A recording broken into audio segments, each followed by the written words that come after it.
Hi there. I'm Stephanie Mann at the Safe Kids Now show, and I am so excited to welcome an old friend and a man that's been on our show before, and he's going to give us some updates on exactly what he's doing. And he is Jay Gordon Boyd, better known as Jim, and he is the founder and CEO of the STEPS program in Canada. The program is spreading from the United States and in Mexico, and it's to help at risk kids and young offenders learn lifestyle and wellness care. The program helps find employment, counseling, youth ministry, and has enlisted the music industry because kids like music. Well, I am so happy to welcome Jim Boyd. Hi, Hi, Jim. hi, Stephanie. Thanks again So for good to having us see back. you. Thanks Good to very much. see You you. too. Where are How's you the in Canada? in Toronto area in In Ontario? Toronto. Okay, well, tell us how did you get involved or first decided to found the STEPS program, and what does STEPS mean? I know it's an acronym. So give us some information about how you got started. STEPS means safety training empowerment programs for students, high Good. school students. It found me. I was the founder, of course, but I think it found me because of my job in the ambulance. That was over, I think, 40 years, and I'm still in the business. And Mhm. I guess based on what I saw over that period of time, things that happen to young people. And I think I'm not alone. I think most responders and healthcare people and law enforcement also felt that there was more that we could do better Yeah. to educate kids, to keep them out of trouble, and to keep them out of harm's way, and to keep them productive and happy. And that was the goal. And I think it wasn't until we realized that we had to reward them with a positive lifestyle and activities and a hope for their futures, we wouldn't be successful in teaching them the things they needed to know about prevention, drug abuse, road safety, that type of thing. It's like watching paint dry to study that type of material, and I know that we don't do it either. I asked the fire program director once to be honest with me and tell me when was the last time he did a real fire drill with his family. And he said never. He said they'd kill me. They hardly talk. But and Oh dear. I think that's how most of us really are. We assume that things won't happen to us. And Mm. so when we would do a bad call and debrief after it, we would always be wondering how we could improve the prevention education side of this. And that's why we developed the STEPS program. We started in high schools in Ontario and Mississauga and helped police put together a program for crime prevention, essentially crime prevention, with some safety and drug information thrown in. It was very cost intensive, very labor intensive, and it was a nightmare to schedule it for 22 high schools and all Yeah. of those students. But it won an international award, and this is what caused us to think we could do better if we put something online. And of So course, what year was that you got started? well, we've been doing this forever. We started way back in the early high schools in southern Ontario, and as I said, it won an international award, which we didn't expect because there was really no program of its type in town at the time. So it became a model that I think police forces around the world began using. Their program was based on crime prevention through environmental design, Hmm. meaning make it hard for burglars to stand behind a hedge in the front of your house at night. Don't put a hedge there, type of thing. Put better locks on your doors and better lighting. And that was the push and pull for their crime prevention program. But to sell it to young people was the problem. How do you do that? And this is why the STEPS program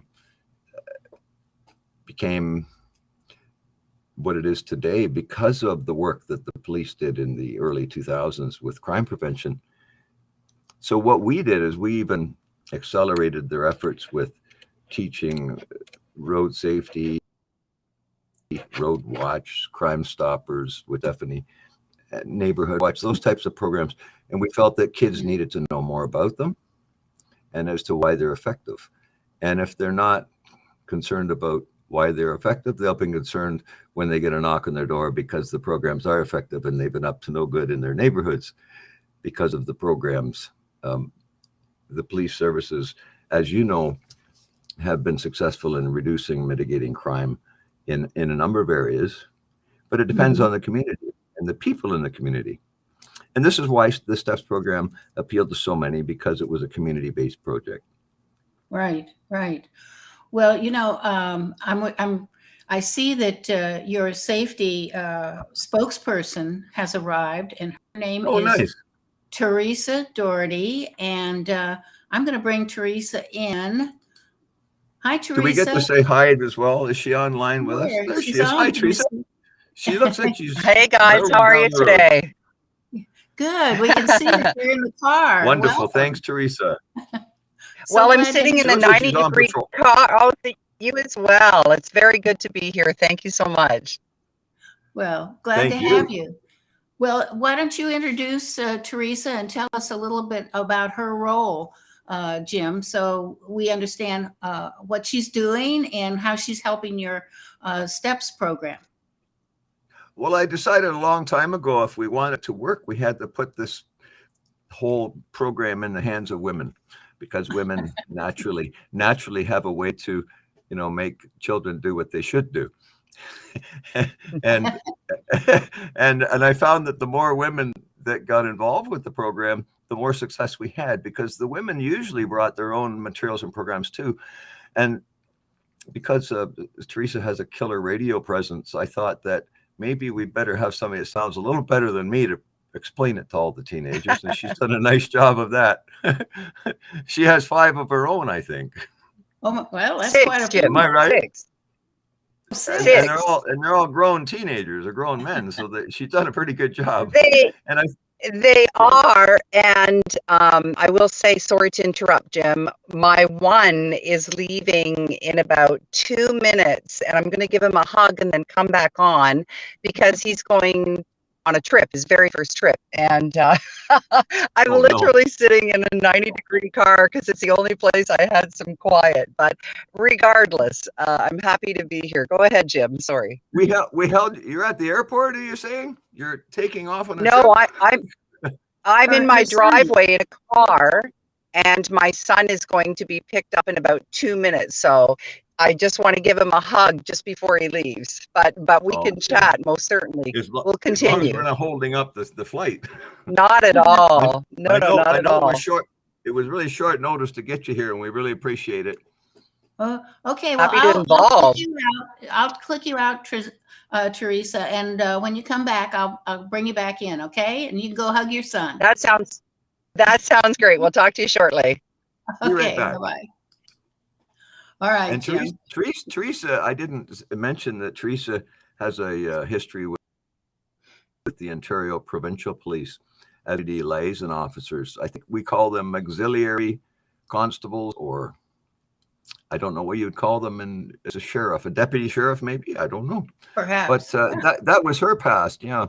And she has a policing background and criminal justice, I think, studies in her past as well.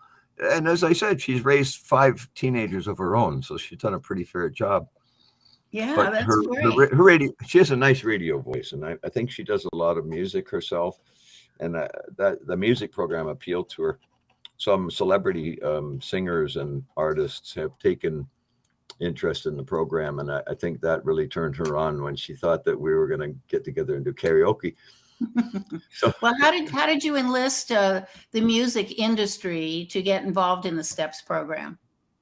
well, what I had mentioned earlier, it's like watching paint dry to read safety information.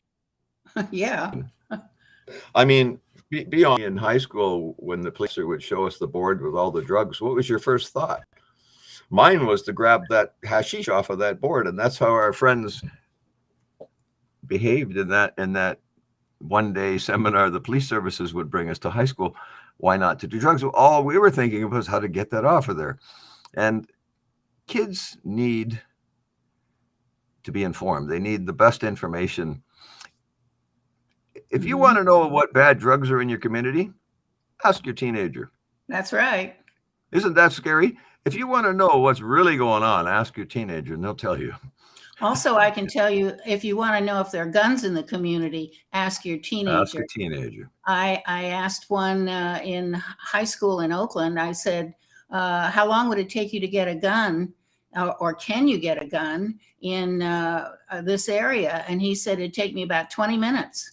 So your teenager is much more informed about what is going on in our communities than most parents. So that's why we're trying to help parents understand that there's a lot of information out there. There are programs out there and ways to educate your children. So tell us a little more about how you got the music industry involved. Well, as I said, in order to attract the audience, we had to give them something to reward them for participating. So that naturally included music. And when I told a music director in New York City about it, he liked that. And he said that he'd been acknowledged by 3 United States presidents and scores of others for his work with at-risk youth with music programs. So we talked for some time about that, and that grew into music programs for remote Indigenous communities, underprivileged communities, hopefully at some point. But we'll focus for now on the remote, the prisons where young people are and have limited or no access to arts and music programs. Right. And we felt that we could attract their attention to learning the program and then let them practice music that would be streamed online and give them an instrument. So this is the goal. Good. And it won't happen right away because it's a big project, but we'll start in Ontario and New York, and we'll try to set up a model that can be duplicated anywhere by anyone in communities, so that all communities can have a music program. And it would be driven largely by the music industry, the entertainers, the celebrities. And there's so many bands that are in our own communities that are not celebrity bands, but they're very, very, very good, and they have a big audience that all have interest in this program.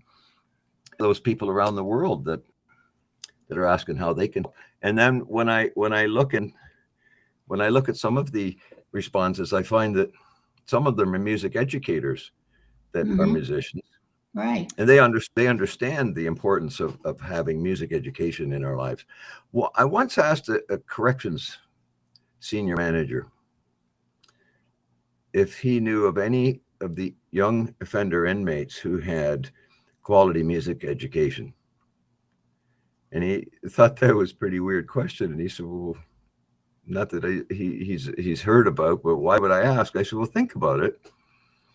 How many kids that have been trained in classical music are in your jail cell? And he started to, understand more that if quality music education is important to all the developmental areas and phases of our lives. The director in New York City had said that his work with at-risk youth had helped them in their school academic areas and with other social development. Because of the music, their scores, their marks went up 30 to 40% with music education. So we felt that we could, I hate saying rewire your brain, but I tried it on myself. I learned how to play the clarinet and the saxophone, I guess at 55 years old after divorce. And I thought, I have to change my thinking here. Nothing was working. And it was music. It was music that actually changed my thinking. And I felt that I wasn't dwelling on those problems anymore.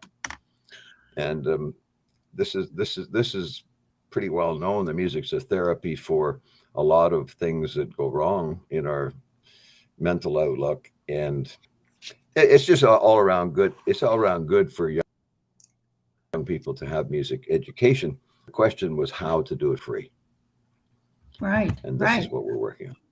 Well, let's bring back But Teresa, because I do see that she's back in her car. So, hi, Teresa. Thanks for being Hi, here. guys. And I'm this is happy to be Teresa here. Doherty, and she is the spokesperson for the STEPS program.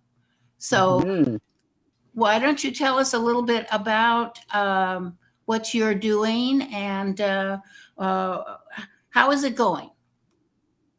It's going very well. First, I want to just say I commend Jim and all his efforts trying to raise awareness to this wonderful program, addressing some maybe shortcomings in programs that have so far evaded, the attention of prominent leaders that our youth so desperately need. As Jim mentioned, I do have 6. I have, and they range in age from 17 to 29. And you kind of learn by default, the behavior of that age group of kids. And, there's a reason why I chose to have so many children. And that's because, quite simply, I just have a profound passion for children especially, and for young people. And I really wanted to get put on this particular initiative because I love that it's just completely centered around improving the opportunities and the support system for the youth identified. I love its focus on music, of course. I agree with Jim. Music has been a great coping and therapy tool. I actually just watched a program about a week ago with not youth, but older people with Parkinson's. And one of the best forms of therapy they respond to is music, because it's a universal message, especially with youth, I have to say, because I know even my own children of that age, they respond very favorably towards the benefits of music.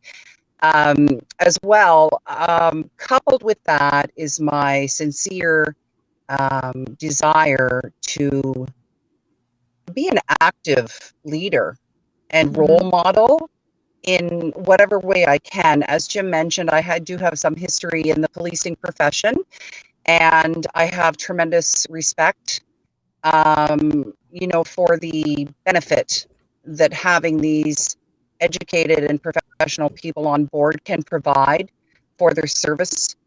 I'm very outspoken. I have just written a book, and it's going to be published at the end of this year, and a lot of it just tackles just how we all, and that means each and every one of us, despite or regardless of our education or our socioeconomic status, that we all have an obligation to answer the call of the need of helping others that may require it. STEPS appealed to me because it was, it differentiated from a lot of other programs that I had looked at, and Jim's enthusiasm and expertise in his former profession. I apologize for those beeps. That's one of my teenagers trying to get my attention. If you can hear that, I will ignore her for the moment. I love the fact eventually we'll just bring them on the show. Right? Yeah. Well, hey, absolutely. But I love the fact that that is the goal, ladies. Yeah, well, to bring them on. Yeah, Teresa, we need to take a little break, so maybe you can talk to whoever you need to talk to, and we will. Oh, I did that. He's gone. He's gone. I've done that. That's okay. We'll take a short break because we do have an announcement. Since you were here last, we have a sponsor. So hang on, and we'll be back and continue our talk about the STEPS program. So we will be back in a minute.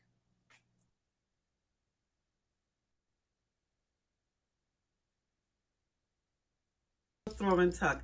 It's handmade by myself, and you only can get it here, and it's patent, and it's only here at Rococo Design. It's like a regular pillow, or you can take the blanket out like so, fluff up the pillow, open up your blanket,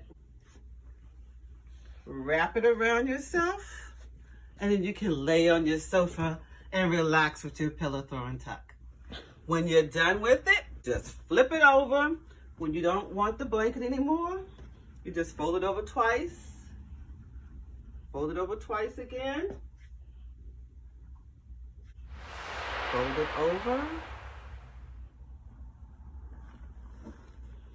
And tuck it in the back. And there you go. You're back to the pillow throw and tuck. The Coco Design. Okay, we have returned, and I'm so pleased to have with me today Jim, who is the founder and CEO of the STEPS program, and it's Jim Boyd. And also we have Teresa Doherty. Doherty, yes. Doherty. Yep. And she is the spokesperson for the STEPS program. So welcome to you both. And we were talking about the benefits of music for kids. And how many groups do you have involved? And what is the extent of your program right now? And where do you see yourselves going in the future? I'll ask either one of you. Well, I'm gonna Jim. butt in quickly, and I'm gonna say that the list is growing so big, I have a hard time keeping up with responding to all the messages from bands, and I can't watch YouTube or music channels anymore because I stop and write them a letter or send them a message, and they say okay, and you see it because they understand, and more than you and Teresa do, to give music education to underprivileged kids. I can't mention who they are because it wouldn't be fair, but some of them are celebrities, and there's some Hollywood people too that have taken an interest in it. It's not surprising me. Right. Because when I developed the program, based on what we did with the high schools, I thought we can do this better. How can we reward the kids? Remember, they only want to know what's in it for me, like a radio station, WYFM. What's in it for me? And if we rewarded them with free stuff, certifications to find jobs, like basic courses that they need, and if we gave them something fun like music, I got very excited. I can tell you this, that BMG Music immediately said, yes, we'll help, by giving you downloaded music to offer as rewards for completing programs or whatever the case. That excited me, but it didn't surprise me. I stopped being surprised that the amount of people that have said, we're in. I've been discussing this for probably, 3-4 years, Teresa. And it doesn't surprise me that people want to help. They just want to know, how do you want me to help? And this is one of the problems that we've had in growing this baby is it's got its arms all over the place. I mean, it reaches into so many different areas. To assimilate it all, to put it in a neat little package was the key. It doesn't surprise me that people are interested, because I got a letter back in just 10 days from the Prime Minister of Canada. And I didn't expect a response for 3 to 4 months, which you don't get from any political office. If you get one, usually you get something in 3 to 4 months. But in 10 days, I got the letter back from the Prime Minister office saying that the letter had been sent to several cabinet ministers. 2 days later, I got a call from the National Revenue Director's office saying that there's no way that we can fast track your charitable status because that wouldn't be fair. And I thought, why would she be phoning me to tell me that unless she was told to? So it doesn't surprise me anymore that people like this. The Canadian government, our governments have invested billions of dollars in problems that well, they're just throwing money after money. I mean, money isn't going to stop all of the problems that we see in society. It's going to have to be concerted efforts with communities. So that's why I'm not surprised when I get letters back from bands and from cabinet ministers and people of affluence, because they have teenagers. We all do. Well, they also see what's going on in the culture, which is very concerning. Some of them are afraid. Yeah, some of them are afraid themselves. Yeah. So what you're doing is so important, and music is such an important component because, as you say, kids love music. So, Especially well, if we can give them some mentoring with the bands and the musicians, if they're yeah, aspiring artists. Oh yeah. And absolutely. it's true in any area of mentoring. If we could, my biggest problem in becoming a paramedic was I didn't go to high school. So it wasn't anything I did. It was Mhm. because two other ambulance people helped me. Had they not cared to help me, I never got into that business. I would have been an at-risk kid, probably a young offender. But that's what community is all about. It's mentoring. It Absolutely. is. And that's why neighbors are important, for the kids on the block. That's why the family structure is important for the family to thrive. So all of this needs to be connected. And I'm so glad you're doing this because it's such an important part of children learning. Music is part of that. So what else are you working on as far as getting the word out, Teresa, to people in the community, or how do you go about that? And how do people get involved if they want to help you out? Well, yeah, no, it's I've been taking pretty much direction from Jim because he's been so immersed in this for so many years. While you guys are on that vein of conversation just a minute ago, I just wanted to say what I love about STEPS is the collaboration that exists between the willingness for same daughter calling me, and I have to disregard. Anyway, I apologize. Is the ability that STEPS has kind of made a focus in their You're program popular. of, well, with my children maybe, but anyway, the enabling factors. It's kids. Kids want to not just be told. Kids want to not be told just what to do and what's good for them. Right. They want to see concrete examples, and also, I believe, looking at them individually and going, you know what, you're really good at this. Have you ever thought about this? And giving them tools to enable them to make the right choices and to be the best person that they can possibly be. To me, it's a tragedy when any young person who probably has so much potential is denied that opportunity. So Right. here on the home front, I have a large network of people on my social media, so I have mentioned that, but I honestly I cannot give enough credence to Jim, who has really given it his whole life, a number of years. So my hat goes off to Jim. So yeah.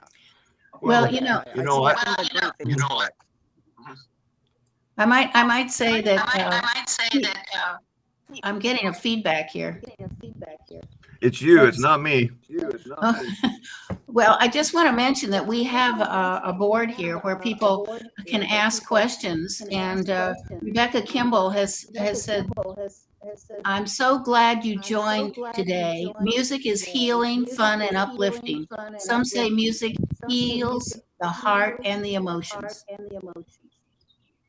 Are you getting a feedback from me? Can you hear No, that? but Okay, I good. heard Dr. Kimball. Is that right, Stephanie? It's Rebecca Kimball, and she's talking about the importance of music being a healing force for kids too, which is so important. Mhm.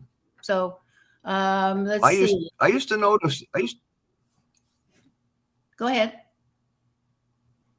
I used to notice young people when they were emotional and upset, going through problems. They'd write in notebooks and they'd draw pictures and poetry, and it always interested me. And I always wondered if they found some healing value, some therapy, some consolence in doing that. And others said that yes, of course, it's poetry for them and it helps them express their emotions. So I think that is why the music program helps them to, if they're going to be taking songwriting and that type of thing, that type of expression is something that the music program, Steps in Music, would provide for them. And I think of our people here. Yes, I think Teresa had to. I know she's got a daughter that's trying to reach her. So go ahead, Jim. Tell us a little more about the STEPS program and how you're reaching out, and how can people get involved if they want to?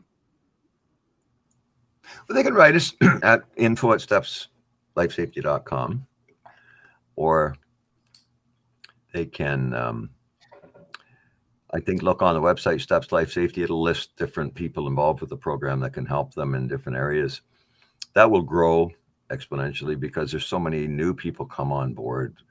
I think, Stephanie, one of your associates, Ipek Williamson, had offered her services in life coaching for young people. She's done a fantastic job. She's already built, I think, 6 videos for kids, and they're really easy to watch, and they're really informative. And it's people like Ipek that already have their own platforms that are welcome, because really all it is a community buffet. Right. Think of the nicest buffets that you've ever attended, and there's something for everybody. And I mean, what teenager doesn't like a buffet? And what person doesn't want a buffet? yeah, and it's good for organizations and businesses too who want to profile their work. One of the things that we had to consider in building the program was it universal in scope and practice? Did it meet the needs for all of the community in terms of not only the teenagers and the parents, but it did also meet the needs of the business community for crime prevention? Did it meet the needs of the church community and the educational community? Did it meet the needs of all of these different areas and groups? And this is why we say we can accelerate the efforts of other prevention programs, repeating it to the audience that we have. Remember, too, we have a very captive audience in that we offer them their requisite community service hours, their volunteer hours for completing the program. This happened because of COVID when we were forced to go online. Yeah. It was really a silver lining. Wow. For a lot of people, the digital technology was a silver lining during COVID. Yeah. It just opened up a whole new world to a lot of organizations. There's Teresa back. Hello, Teresa. I apologize for that, guys. Well, Hi, guys. We're just catching up on the wonderful program that you guys are implementing. And how are you going to make this happen? Or have you made this happen in the United States? How is your outreach going? Probably the United States has more of an interest in it than Canada because, well, certainly there's a lot more of an audience, and I think there's a lot more community-based groups in the United States, from crime and fire and accident prevention and health, what do we call it, harm.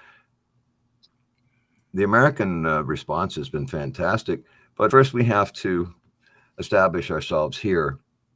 We're working on getting the charitable status for the United States, which will allow us to receive sponsors and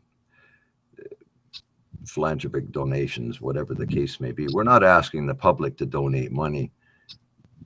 I asked them to remove the donate here button on the website because I don't like it.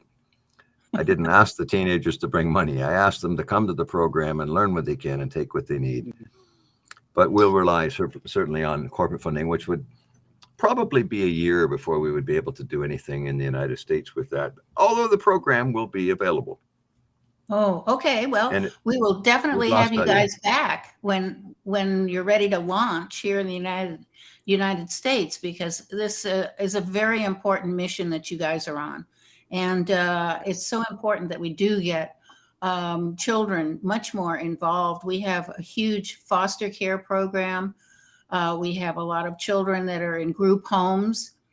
We need to connect them in their schools. They need to be better connected to neighborhoods. And we've got a lot of work to do, actually, in order to help children. So I really appreciate what you've been able to accomplish. Do you have a final message for us, either one of you, Teresa or Jim, on what we can expect in the future, or how you're going to continue? Well, I will go first because I would like Jim to have the last word because this is his brainchild. I just want to say, honestly, I'm just humbled and excited to see where this is going to go. And I'm thrilled to be part of, never mind the voice of, such a worthwhile endeavor for, I think, that segment of population in society that, I mean, let's face it, these young people are our future leaders. These young people are the ones that we need to make that real, concrete, tangible effort of providing them with the tools that they need to carve out their own best life. So I'm very excited about that. Now you, Jim, you go ahead. Okay, I don't thanks. think I could have said that. I couldn't have said it any better, Teresa. Yes, you did. It's really about listening to your kids, and it's about giving them a reason to want to come to you with their concerns and their troubles, or at least accept your advice. And to close, I want to say that here's where I see us very, very soon, and it's going to take 1 to 2 years once the program is off and running, and it's just good news that's spread through schools, which is you can't keep this a secret from teenagers very long. We want to cycle a couple of classes through so that the teenagers in high school can go into the grade schools and assist the teachers in their homerooms with delivering the same information for younger students. That would be a great idea. That's part of the whole plan. It always has been. And it was the teachers themselves who pushed for that. I dealt with a lot of school principals during my time in EMS, and it was a 99% anonymous yes that we want to have senior students come in and help with you junior students in our classrooms if we can get that. And so that's the end goal. But we first have to cycle couple of years of students through the program. And I have no concerns that it'll take off. As I said, I've stopped being surprised. I'm now more afraid if I've buggered up something or forgotten somebody or forget to follow through. Remember, ladies, there is no roadmap for the STEPS program. It came from talking just like this. That's great. Well, Rebecca says, yes, we want and need your program in the USA. And she said, I'd like to see your program everywhere. So I want to thank you both for joining me today and sharing your thoughts about the STEPS program. And just want to give your final thoughts on your website so people can go there and get more information. I want you all to wear your hard hats and your safety shoes in there because it's under construction for the next 3 months of all the groups adding their material. So you'll see changes every day. Thank you so much, everybody. Thank you, Stephanie and Teresa. Okay. Thanks you kindly. both. It was great to meet you, and thanks so much for the opportunity. Well, thank you, Teresa, for joining us, and also to you, Jim. It's good to see you again. Take care. Thank you, ladies. Okay, bye. Oh, that was great. And I really appreciate their coming on and talking about the STEPS program because, it takes a lot more than just parents to raise children. It takes a community. It takes people involved. And as you can see, they're very much involved. And that's what that's what needs to happen in all of our schools and our neighborhoods, people getting more in touch with each other. So thank you for joining us today. And next week, our guest will be a wonderful lady, and she is a former drug addict, and she's going to talk about how she was able to turn her life around. So join us next week, and we're going to talk about drug abuse. So thank you for being with us today, and peace and love.